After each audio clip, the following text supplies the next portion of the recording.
दोस्तों, मैं सुरेंद्र कुमार। मेरे चैनल का नाम ऑफिशियल राइटर्स नॉलेज है।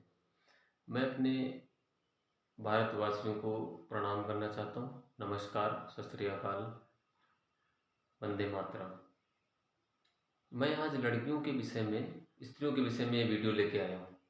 उनको जागृत करने के लिए, उनको समझाने के लिए कि उनका जीवन जो अभी तक उन्होंने जिया है भारत में या पूरे विश्व में, उस तरीके से जीने के बजाय अगर हमारे तरीके से जिया जाए तो क्या हम जो बताना चाह रहे हैं, क्या वो एक नए नए प्रकृति को धारण करेगा, स्त्रियों के लिए एक नई सुलभ सुविधा दे जाएगा।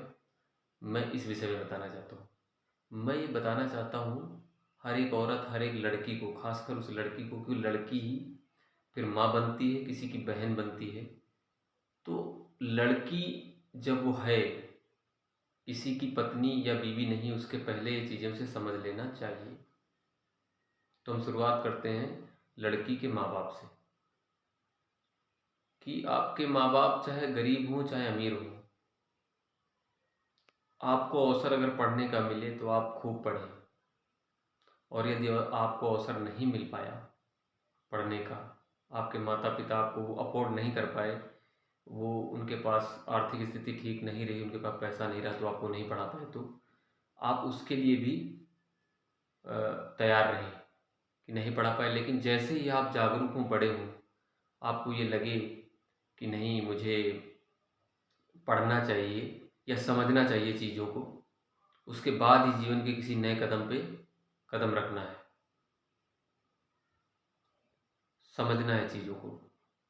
माँ बाप को ब्लेम नहीं करना है। ठीक है, माँ बाप नहीं पढ़ा पाए, लेकिन जब आप बड़े हुए, आपको लगा कि नहीं, हमें समझदारी आई कि नहीं, पढ़ना चाहिए, तो पढ़ना है या सोचना है, समझना चाहिए क्या करना है। सबसे पहले 18 साल में, 20 साल में, 17 साल में विवाह करके किसी के घर जाने के बजाय आपको ये समझना होगा मैथोलॉजी की शादी क्या होती है, विवाह क्या होता है, और शादी विवाह के बाद बच्चे और हस्बैंड किस प्रकार की स्थिति बनाते हैं या हमें कैसे रहना चाहिए। तो यहाँ पे क्या हो रहा है कि बहुत जो पिछड़ा हुआ या वर्ग है, जो समाज है, वो क्या कर रहे हैं, उनके घर की लड़कियों को पढ़ा रहे हैं। पढ़ने जा रही हैं तो वो पढ़ा रहे हैं, नहीं पढ़ने जा रही हैं तो कहते हैं हटाओ, नहीं पढ़ाएंगे। बाद में वो 15-16 साल की उनकी शादी कर देते हैं। उसके बाद शादी होने के बाद वो मेच्योर भी लाइफ नहीं हो पाती, वो उतनी अपने शरीर से पूरी तरीके से तैयार भी नहीं हो पाती, और वो माँ बन जाती है।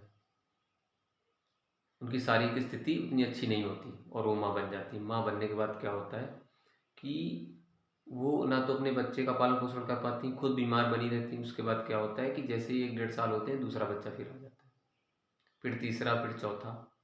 उसके बाद उनकी शरीर की सारी प्रक्रिया, उनकी बीमारी ऐसा घेर लेती है 30 साल के अंदर कि वो कुछ भी नहीं कर पाती, या कहें तो किसी भी सौंदर्य या उसके लायक नहीं बचती। उसके बाद उनका पति क्या करता है, पति को वो अच्छी नहीं लगने लगती, क्योंकि पति ने तो सिर्फ शादी किया था उससे अच्छी दिखने के लिए, खूबसूरत दिखने के लिए, तब वो प्रेम करेगा, और उसने बच्चों की लाइन लगा दी। उसके बाद वहाँ फंसा कौन?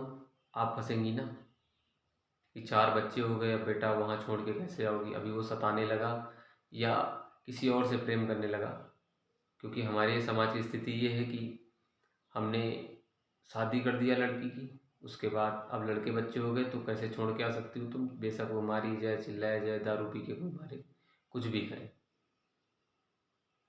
तो अब आप फंस गई। या तो आप रहिए, दुख सहिए, बच्चों को पालिए, या फिर आप घर छोड़ के माता पिता के घर आइए। माता पिता के घर आ रही हैं तब भी प्रॉब्लम है। माता पिता इतने अगर आर्थिक स्थिति से अच्छे नहीं हैं तो आप क्या कर पाएंगी वहाँ के। तो सबसे पहले माइथोलॉजी मेरा समझने का मतलब ये है कि आप जब तक मैच्योर ना हो जाए, आपकी जब तक इच्छा ना हो शादी करने की, और आप ये पहले ही सोच लें कि अगर मेरा पति मुझे छोड़ के चला गया या जो भी हो गया, तो मैं अपने कितने बच्चों को अफोर्ड कर पाऊंगी, और मैं क्या कर रही हूँ प्रेजेंट में, मैं किसके भरोसे हूँ।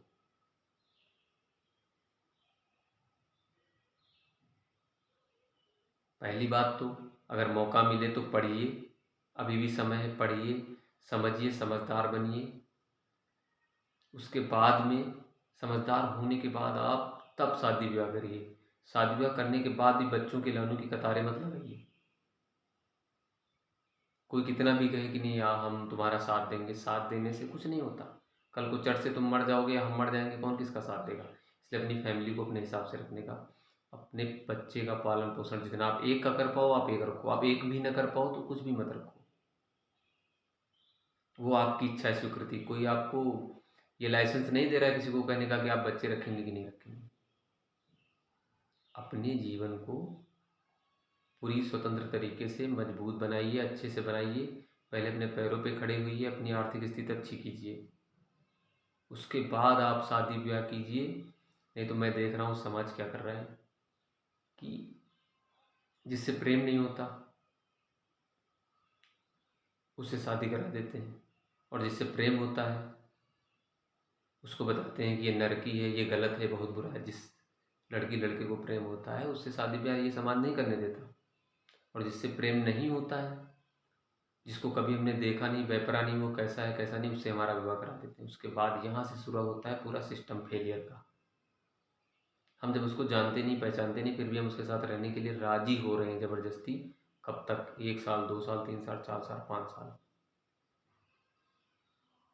जब आप समाज से नहीं लड़ पा रही, नहीं कह पा रही हैं, तब भी आपको कम से कम इतनी बुद्धिमत्ता तो होनी चाहिए कि मुझे कुछ भी हो जाए, मुझे या उसे, तो मैं कितने अपने बच्चे रखूं कि उसको उसका पालन पोषण कर सकूं, अपने हाथ, अपनी आर्थिक स्थिति, अपने बच्चों को पढ़ा लिखा सकूं और उन्हें पालन पोषण कर सकूं। कोई मुझे कल को छोड़ के भी चला जाए, मेरे माँ बाप न रहे या मेरा पति न रहे, तब भी मैं जी सकूं, कमा सकूं, उसे पाल सकूं।